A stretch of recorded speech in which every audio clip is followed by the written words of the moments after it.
Hello Libra, this is Sarah with Sarah Tarot, bringing you a March month ahead tarot reading.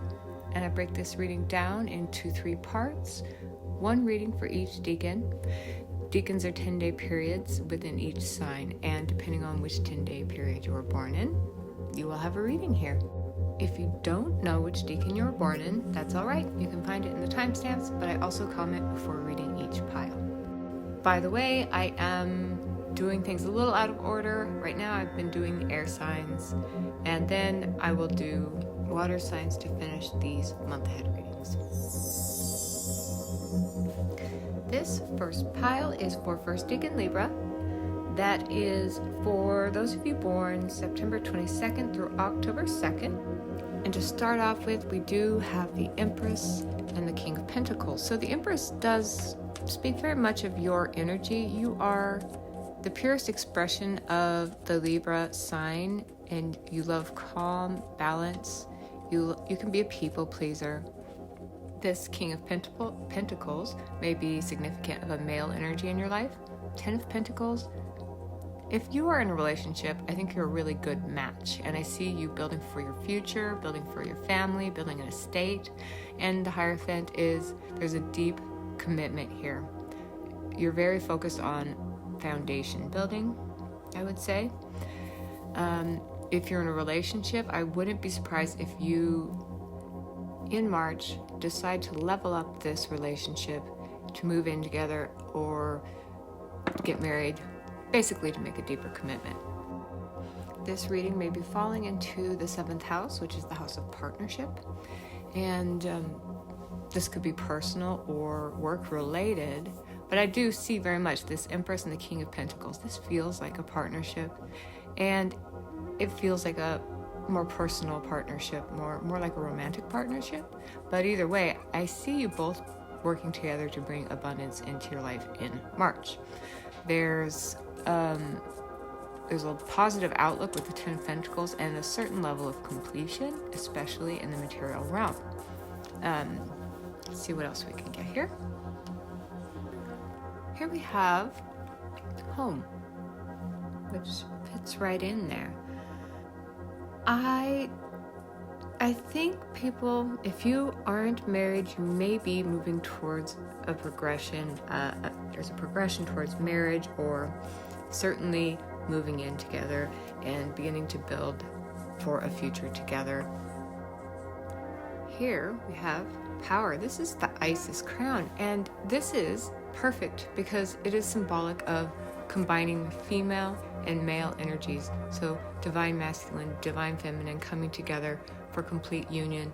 And so there is such a strong feeling of unity here. If you aren't actually in a relationship, I think you may find that there's someone coming in, or maybe you can meet someone through family or community, but it does feel like this is just such a deep connection here. If this isn't about another person, I see you really coming into alignment, mind, body, spirit, and your divine masculine and feminine energies coming into alignment. Faline, so this is the butterfly. There's deep transformation to be found here, and it goes beyond material. It goes to this sort of, I'm feeling like a transcendental relationship. 2 people who come together and they grow. They become their best versions of themselves. The dragon and blood. So this is strength together, and blood, it does speak of family ties. And we have this 10 of Cups I just noticed was sitting over on the top of the deck. This is very much about harmony, wholeness, completion, and family. Harmony within the family. There's just a lot of growth and connection here. I can't help but say that your future is looking bright, and that you're going to find your divine counterpart, if they're not already in your life. Working with families may be extra beneficial to you, like charitable work maybe. Empowerment, that goes into whether you're in a relationship or not. stepping into an energy of unity within yourself, finding your center. Your home is in you. And this energy feels like, if it is a partnership, it is a harmoniously balanced partnership. All right, now I have moved on to second decan Libra, those of you born October 3rd through October 12th. And right as I sat down to record this, the clock said 5:55, so 5s may be a special number for you at this time. So we have the Knight of Cups and the Four of Swords. It looks like the energy you're going into March with is perhaps you are in pursuit of spiritual connection and more emotional fulfillment. Four of Swords. So this is kind of a weird combo because Knights are taking action, but Four of Swords is stepping back.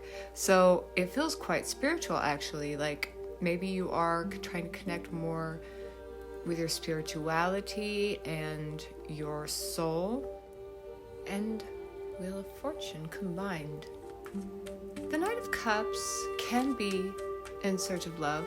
It can also be in search of pursuits that feed the soul.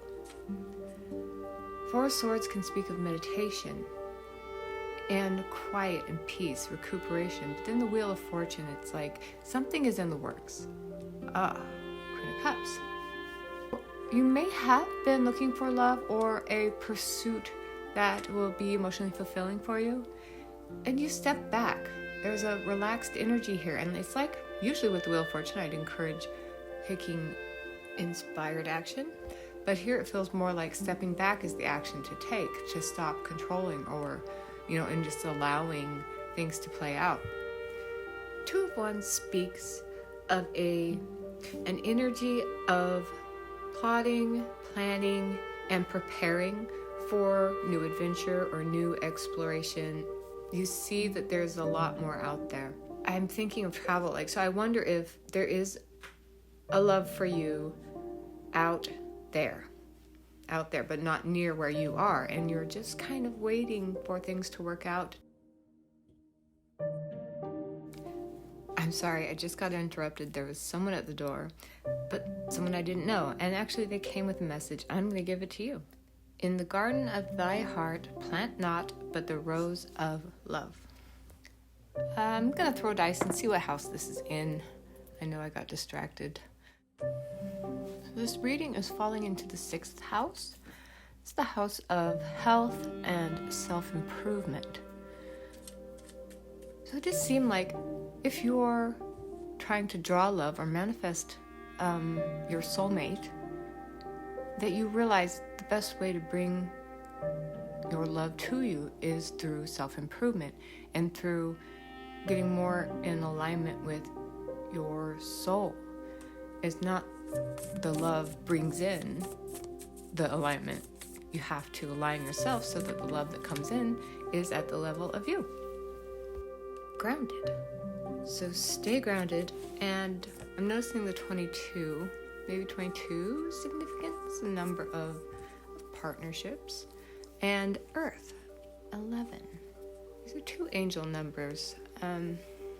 So even if we remove love from this whole thing, and if you're just on the path to healing, the path to soul alignment and spiritual connection, it seems like inadvertently you might be bringing in love, and that's the way it should be. Once you kind of stop seeking love, it can come to you. And here, I think the more grounded you get, the more centered, the more opportunity is coming towards you. We have the karmic path.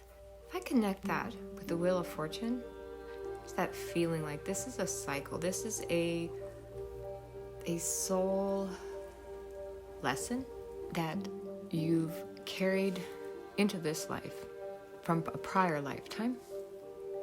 And I think this is the lifetime that you can work through it.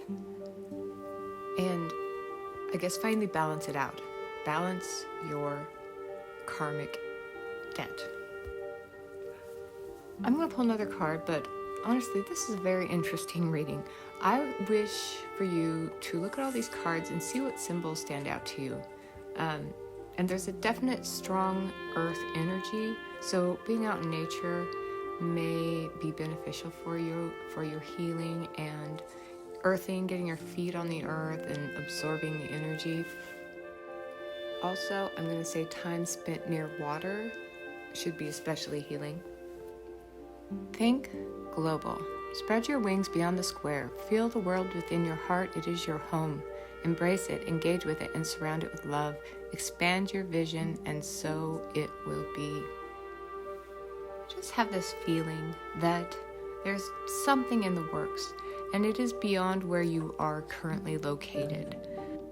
I don't feel like there's any need to move forward with anything right now. Now is the time for meditation and relaxation and peace and doing things that feed your soul and your heart. And I think something interesting might be coming in for you in springtime. At last, we've reached 3rd Decan Libra. Those of you born October 13th through October 22nd, we have a complicated energy here to start with. Devil and the Hangman. Your life may have stalled out due to some sort of toxic energy or excessive worries and fears, but we have the 3 of Cups. This is speaking of celebration and coming together of friends. So I'm going to pull more cards to see what I can figure out. Growth with the Hangman is the feeling, or Hangman in reverse. It's almost a feeling like you're resisting moving on. There's the spiral of growth. You know what? We have the 15, which is also the devil's number. There's something to work through here and bring into alignment. With the 10 of Swords at the very end, it's like you're leaving a painful situation. It's come to or it will be coming to an end in March, I think. Veiled. So someone is hiding something from you. If this were a relationship reading, maybe you could say that there is a third-party situation. Maybe you are seeing someone on the side or your partner is seeing someone on the side, but there is something veiled here, and answers need to be found, but they are found within. I think you know the truth. I think you can trust your intuition. So if things are off, you may need to be the one to move on. If you feel like there's something toxic happening in your life, you may even be trying to wear a blindfold, trying to pretend it's not happening. But 10 of Swords wants you to bring the situation to a close, and then you can move on. Let's see what else. Clear and shield your energy. Yeah, so it's like there's an energy vampire in your life, around you. It's not so much, just say, oh, I'm protected. You have to actually take action in order to protect yourself and remove yourself from this energy. In order for growth to happen, you have to get out of a negative cycle, a negative spiral of thinking, and turn it upside down. Maybe looking more towards the positive things and doing more things with friends and family, to get yourself away from this negative energy. And it's in the 9th house, so that is interesting. The 9th house it's the house of higher learning and can be about philosophy and spirituality and putting information out. Well, I think this could go 2 ways. Either you can grow more by connecting with connecting with a teacher who can help you expand in the realm of spirit. Perhaps the 3 of Cups is you joining up with a collective who are searching for soul alignment and emotional fulfillment. Or if you're a little bit too almost like addicted to a certain spiritual counselor or guide, maybe you need to back off from that. And if you have become a part of a group that seems like it's draining your energy, don't hesitate to just crawl out of there and bring it to an end. You don't have to stay where you're not feeling comfortable. I hope this resonates and that you can make sense of it and be able to take action in some way to help yourself in March.